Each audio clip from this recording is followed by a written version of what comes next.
साथीहरु आज वैशाखको 9 गते गर्मी निकै छ। साइकल तयार गरे, एउटा बल्छी छ, माछाको लागि टोक्राएर आएको छु। गन्याउले यहाँ बसेछु मैले। अब दिनको 1:30 बज्यो, गर्मी एकदम अति बढिरहेछ। म लागे राजाबासदेखि तल लाग्छु, झनै 7 किलोमिटरको रनिङ हुन्छ आज मेरो यहाँबाट। म कन्टिन्यू माथि चक्रगढीबाट राजाबासतिर जाँदैछु। हिजो छैन, गर्मी छ निकै। साइकलमा पनि हेरिहाल्नु भयो हालत। राजाबास जस्ट क्रस गरेँ, यो चाहिँ राजाबास हो चोक। साथीहरू राजाबासको तल्लो नौचमा आइपुगेँ म। अब कोसीहरू देख्नुभयो होला, यहाँ त्यति माछा पर्दैन होला। आज अलिक तलै जाने निर्णय लिएँ मैले।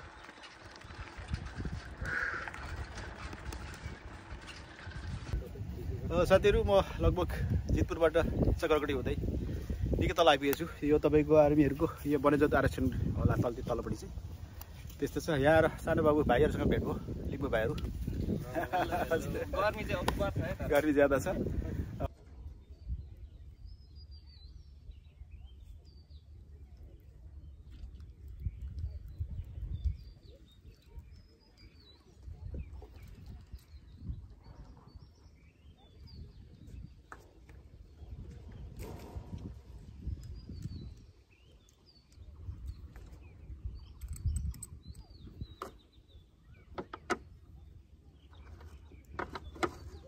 रमाइलो अघि चाहिँ गर्मी थियो, अहिले चाहिँ एकदम ठन्डा भएको छ। अहिले चाहिँ हावा चलेर पानी अब लहर सुरु भयो। अब आसपासमा पर्दैन साथीहरू, यस्तो भयो।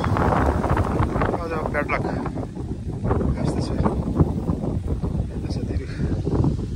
अब एकछिन बस्ने, अब यो हुरी बतास बन्द भयो भने खेल्ने, नत्र जानुपर्छ साथीहरू। आज निकै ढिलो भयो, दिनमा त्यति राम्रोसँग खेल्न सकिएन। एकदम यो हुरी बतास आएर अनि फेरि अहिले लास्टमा अलिअलि खेलियो साथीहरू। यो स्पोर्टमा सुरु गरेको थिएँ मैले, तलसम्म गएँ म, तल नौसम्म। अब चाहिँ टोटली घर पुग्दा रात पर्छ होला। ल साथीहरू, शीतल छ अहिले चाहिँ एकदम, हावा बतास चलिरहेछ हल्का हल्का। ल कोसीलाई बाई बाई आजको लागि। त साथीहरू फेरि मौका भयो भने फेरि भोलि खेलौँला। या लगभग आधा किलो मात्रै मऱ्यो आज, धेरै मरेन माछा। ट्याङ्ग्रा मात्रै मऱ्यो आज चाहिँ।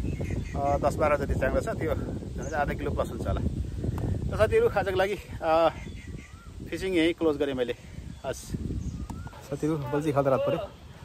यहाँ राजाबासमा आएर एउटा कोखाले तिर्खा लागेर रात पऱ्यो आज। अझै पनि यहाँदेखि आधी घन्टा लाग्छ साइकलमा साथीहरू है त। साथीहरू आज माछा मार्दै ढिलो भयो। पानी पनि पऱ्यो, हुरी बतास पनि आयो। यो पुरानो बाटो भएर मात्रै म अन्दाजमा कुद्दैछु साथीहरू। तर लगभग अब म घर आइपुगेँ। मलाई क्लिक गर्दैछ आकाशमा, हेर्नु होला साथीहरूलाई है। यस्तै छ, अब 500 मिटर 1 किलोमिटर होला मेरो घर। अब साथीहरू आजको फिसिङ यादगार रह्यो। यस्तै हो साथीहरू, कहिले